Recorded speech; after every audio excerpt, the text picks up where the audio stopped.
welcome everyone to the very first episode of Deep Dive. I'm your host, Practical, and today we are talking about Eminem's new album, The Death of Slim Shady. This album has been anticipated for quite some time. Obviously, rumors going around that he was working on this album almost immediately after Music to Be Murdered By. There is a lot to unpack here, as there always is with Eminem albums, because he usually will bring it even if you're not a huge fan of it. There's always a lot of lyrics to pull out and things to discuss. You know, you got a lot of stuff to consider. We got beat production, features, lyrics, the cohesiveness of the album on the whole, which all of those things obviously play a part in. So with this new album, we get a 51-year-old Eminem. And Eminem these days is a father, a proud father. He's come a long way. He's matured. He is not the same man he was in 1999, 2000, 2004. You know, we had prime Eminem. And Eminem has fallen off to a lot of people since that time. Obviously, you know, there are going to be divided opinions about things, and that's fine. That's the beautiful part of music.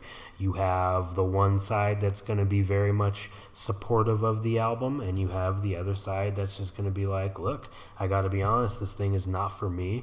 And that's fine. That's fantastic. You know, that makes for great conversation, and we should never stop talking about art. So let's get into it. One thing I want to mention right off the bat is that we're going to talk about the good and the bad, obviously. So, you know, don't be afraid to leave your comments and do the same thing. And I want to know how you feel about the album as well. For me personally, I think Eminem falls on a lot of familiar lyrical traits on this album, revisiting several themes and things we've heard him say before. Things like Christopher Reeve and, you know, his mom, and that's fine. He's going to mention these things because they're a pivotal part of his history, and, you know, who am I to say what he's going to talk about and what he's not going to talk about? But what I will say is, in some fronts, it would be really nice to hear Eminem kind of pull out some new things and, you know, not rely so heavily on things from the past.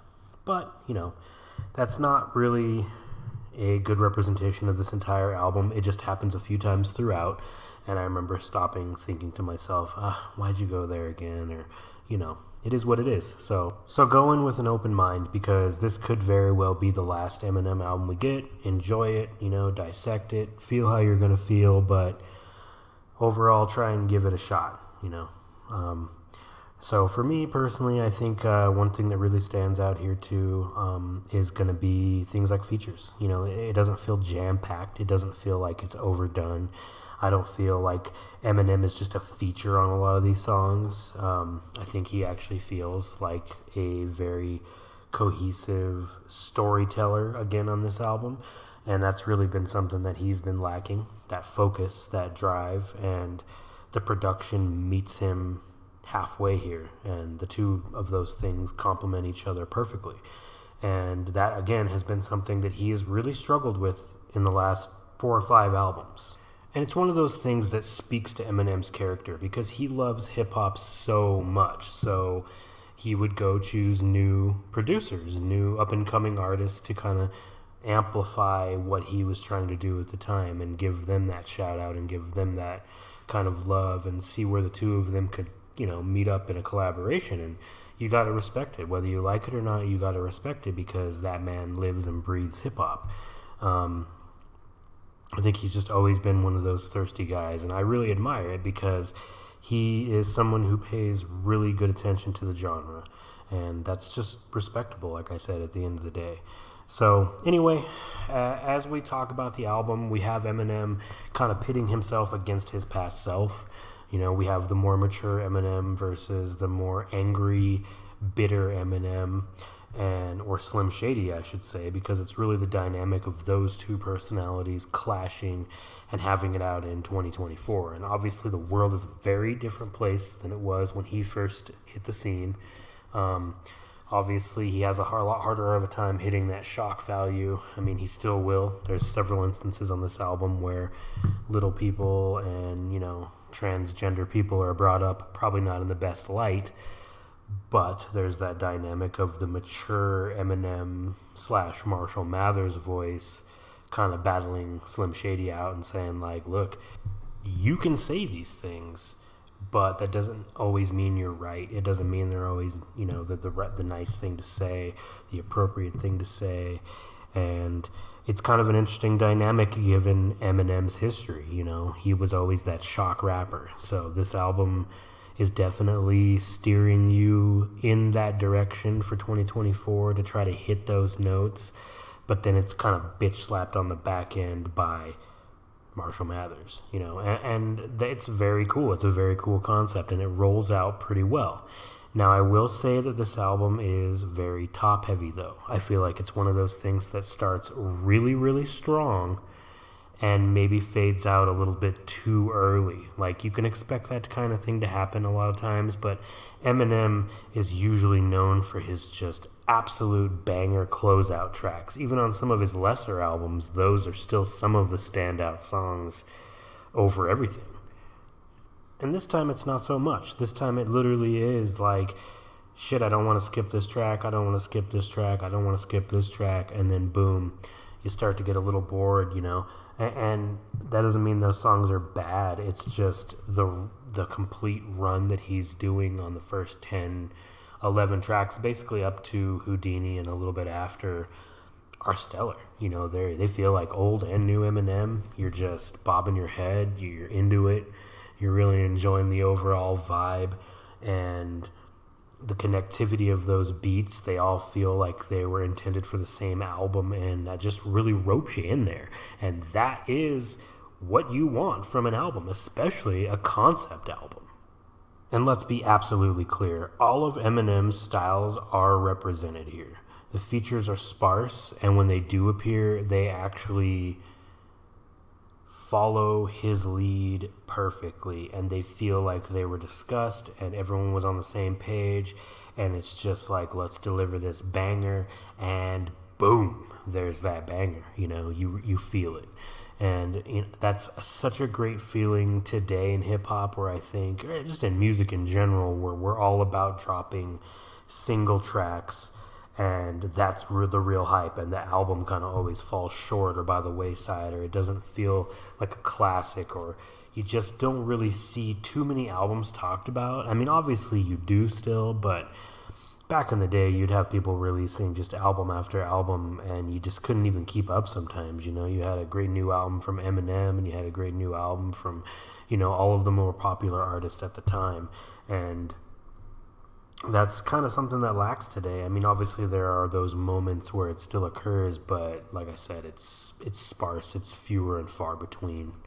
And that brings me to something that I kind of saw on Reddit tonight when listening to the album and taking in everybody else's opinions, was the song Fuel, which to me is the absolute standout track here on the album.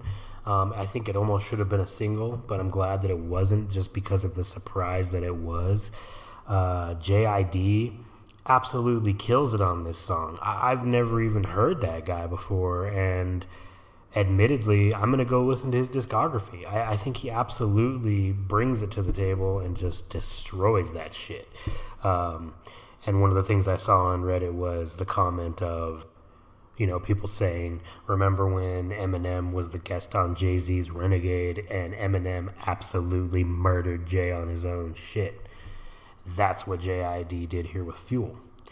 And at first I was like frowning to myself, but then, as I listened to the track, I absolutely agree with that. And that's not to say that Eminem's verse is bad. I mean, Jay-Z's verses weren't bad on his track, but Eminem absolutely challenged J.I.D. to go for the throat on this one, I think, and it just absolutely slaps, honestly. It is just bam, it's right in your face. It's one of those just absolute classics right away, and I honestly cannot wait to go listen to J.I.D.'s discography, because again, like we talked about before, Eminem is always thirsty for this genre. He's out here, defending the new school and the old school, and bringing this guy on and kind of exposing him to those of us who may not know who he is.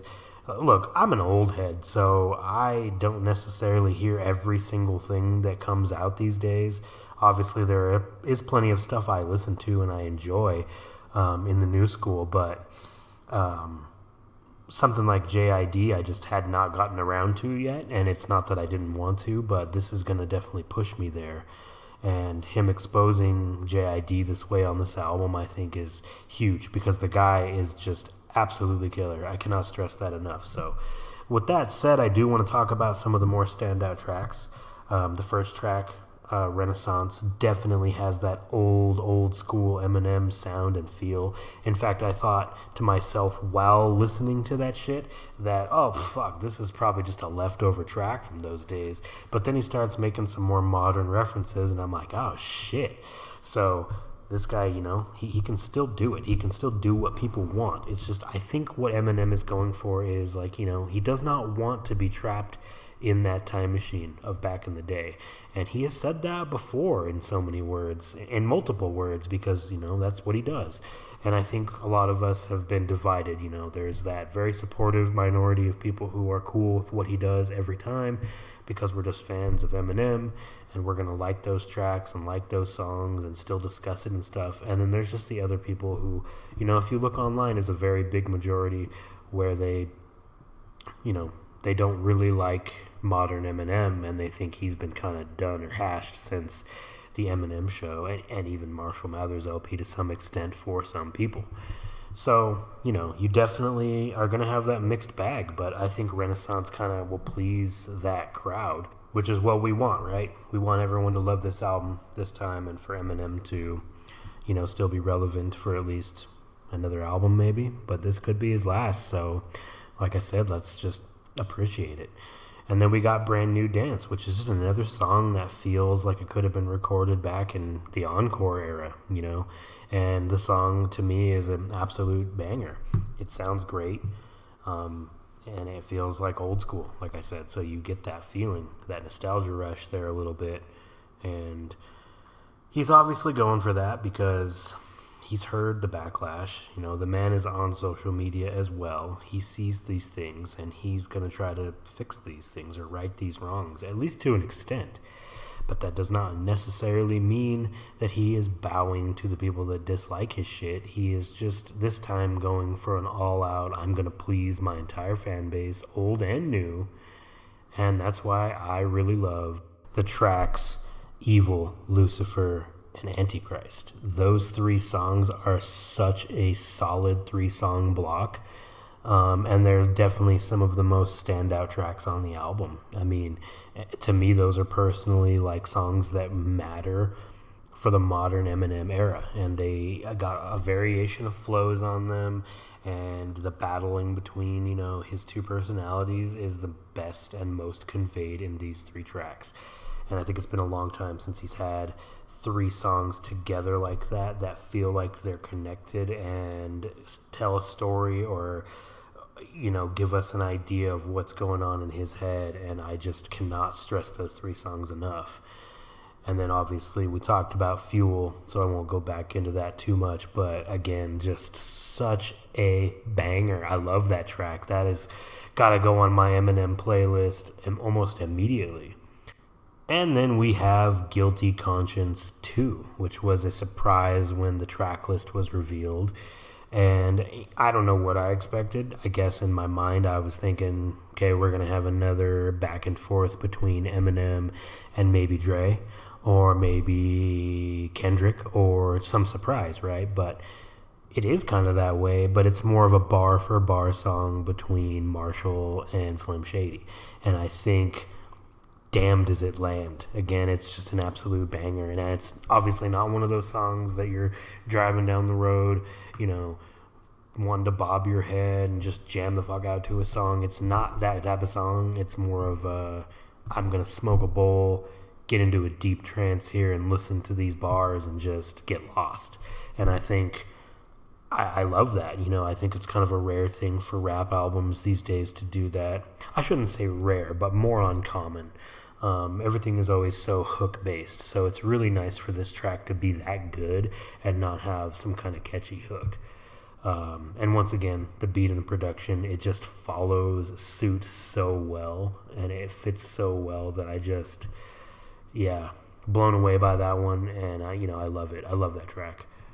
And it's probably surprising to some, but Houdini to me is also another standout track. And that's surprising because I actually didn't really like it at first. I mean, I liked that it was nostalgic and it sounded like old Eminem and it had me kind of pumped, but it wasn't something that I was super excited to hear multiple times. I'd even told my buddies, like, that's going to be a song that I probably skip. I'm probably not going to listen to that song more than once. But that's not true. And surprisingly, it really fits the rest of the album, too. So it really grew on me. And obviously, yes, it's not as shocking, vulgar, or as Slim Shady as I think it could be. I think he plays it too safe. But again, we're talking about a 51-year-old man here. His whole deal is not to rock the boat like crazy. And that's not to say that he doesn't sometimes on this album, because he absolutely does. But it's not a song where you got to sit there and, I got to censor everything and I can't really listen to this around everyone. It's just kind of a banger, an all-around banger. And I like it, I think the beat production is great. And I think that the back and forth again between Eminem's modern thought process and his old thought process really works in that song. And it was the perfect track to kind of ease us into this album with that concept. And then there's Bad One. Bad One is another standout track. Kind of reminds me of Evil Twin. Not so much in the sound or anything like that, but it just has that vibe overall to me.